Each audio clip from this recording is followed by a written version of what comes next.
ত্রিস্তর পঞ্চায়েত নির্বাচনের 18 জুলাই মনোনয়নপত্র দাখিলের শেষ দিনে পানিসাগর আরডি ব্লক অধীনস্থ জলাবাসা গ্রাম পঞ্চায়েতের 6টি ওয়ার্ডের 11 জন ভারতীয় জনতা পার্টি নির্বাচিত পদপ্রার্থীদের মনোনয়নপত্র দাখিল পর্বে প্রার্থী রাজন দাসের বক্তব্য।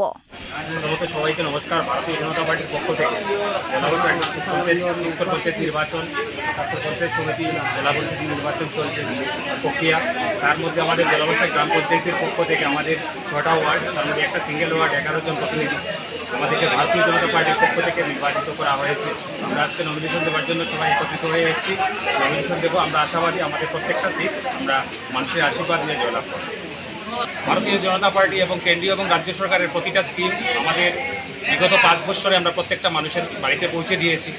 তারপরও যদি বিরোধী দল আমরা শুনতে পাচ্ছি এখন পর্যন্ত যে হয়তো কোনো না কোনো ওয়ার্ডে ক্যান্ডিডেট দিয়েছে, তো আমাদের সেটাতে কোনো এফেক্ট হবে না, কারণ মানুষ আমাদের পাশে আছে।